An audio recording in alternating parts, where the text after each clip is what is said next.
What if the exercises that feel the most boring are actually the ones your body needs the most? Because there are 4 simple holds that can reverse years of damage caused by sitting, poor posture, and bad movement habits. These aren't flashy exercises. In fact, one of the most important parts of this routine isn't even an exercise at all. But if you skip the hold that forces your glutes to finally wake up after years of being inactive, none of the other work will stick. So why do these movements work so well? And why does holding tension build more stability than constant movement? Let's start with the hold that reactivates one of the most underused muscles in your body. Your glutes are supposed to be the powerhouse of your lower body. They stabilize your pelvis, protect your lower back, and generate force for almost every movement you make. But years of sitting have trained them to switch off. When you sit for hours every day, your hip flexors stay shortened while your glutes stay stretched and inactive. Over time, your body forgets how to use them. This is often called glute amnesia, and it's one of the biggest reasons people develop chronic lower back pain. The glute bridge isometric hold helps fix that. Lie on your back with your knees bent and feet flat on the floor, about hip-width apart. Press through your heels and lift your hips until your body forms a straight line from your knees to your shoulders. Then hold. Most people think they're squeezing their glutes here, but they're actually using their hamstrings or lower back. An easy way to check is to place your hands on your glutes while holding the bridge. They should feel firm and fully engaged. If they feel soft, think about pulling your heels toward your body without actually moving them. That cue helps your glutes activate properly. Hold for 30 to 45 seconds and perform 3 sets, resting about a minute between each one. Now let's move to the second exercise. If your lower back always seems to do most of the work during squats, deadlifts, or even when standing up from a chair, this next movement can help fix that pattern. It's called the 90-90 hip lift. Lie on your back and place your feet against the wall so your hips and knees are both bent at 90 degrees. Your arms can rest at your sides. From this position, press your heels into the wall and lift your hips slightly off the ground. The wall changes everything here. Because your feet are fixed against it, your body can't cheat by pushing through your toes or shifting forward. Your hamstrings and glutes have to do the work. Lift your hips, pause for 2 to 3 seconds, then slowly lower down. That's 1 rep. Aim for 10 to 12 reps for 3 sets. You should feel this deep in your glute and the back of your thighs.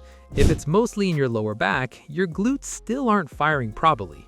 This exercise retrains your body to extend through the hips instead of the spine, which helps rebalance the muscles that sitting tends to weaken. Next comes something most people completely ignore: single leg stability. Every time you walk, climb stairs, or even put on your shoes, your body has to stabilize on one leg. But if you never train that stability, your hips start to wobble, your knee collapses inward, and your lower back begins to compensate. That's where the split squat iso hold comes in. Step into a split stance with one foot forward and the other behind you, like the bottom of a lunge. Lower yourself until your front thigh is roughly parallel to the ground and your back knee hovers just above the floor. Now, hold that position. Your front leg should be doing most of the work, while your back leg helps maintain balance. As the seconds pass, you'll feel your front glute, quad, and hip stabilizers working to keep you steady. That slight shaking you might feel is normal. It's your stabilizing muscles learning to do their job. Hold for 30 to 45 seconds on each leg, and perform 3 sets per side. Keep your chest tall and avoid leaning forward. Leaning forward shifts the load to your lower back and takes away the benefit of the exercise. Training each leg independently helps correct imbalances and keeps your movement patterns strong and stable. Now for one of the simplest but most brutally effective holds, the wall sit. There's no movement here, no variation, just you and the wall.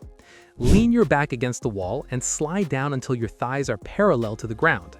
Your knees should be at about 90 degrees and directly above your ankles. Then hold.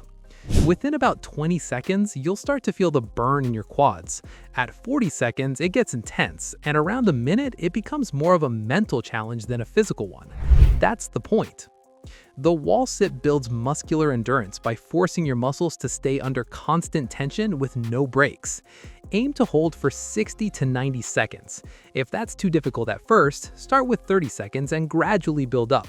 Perform 3 sets with about 90 seconds of rest. And make sure your hips don't start sliding up the wall when it gets tough. The moment you rise higher, you're giving your muscles a break. This hold trains your ability to maintain tension even when your body wants to quit, and that kind of endurance carries over to almost every movement you do. Now here's the part most people skip, and it's not even an exercise. If you spend hours hunched over a desk or looking down at your phone, your mid-back, your thoracic spine, likely becomes stuck in a rounded position. That rounding doesn't just affect posture, it limits shoulder mobility, compresses your rib cage, and makes deep breathing harder. One of the fastest ways to improve this is thoracic spine foam rolling. Place a foam roller on the ground and lie back so it sits across your mid-back, around the level of your shoulder blades. Keep your feet flat and knees bent. Cross your arms over your chest or support your head with your hands. Then gently arch your upper back over the roller. This isn't about aggressively rolling up and down your spine. Instead, you're using the roller as a pivot point to extend your mid-back in the opposite direction of that hunched posture. Hold the extension for a few seconds, relax, then move the roller slightly and repeat. Spend 2 to 3 minutes slowly working through the mid-back. Restoring movement here reduces the pressure your lower back has to absorb and helps your shoulders move more freely. None of these movements are flashy. They won't make you feel like you just destroyed an intense workout. But that's not the goal. The goal is restoring the stability, endurance, and movement quality your body has been missing for years. The results won't happen overnight, but if you stay consistent, your body will start to move better, feel stronger, and stay pain-free for the long run.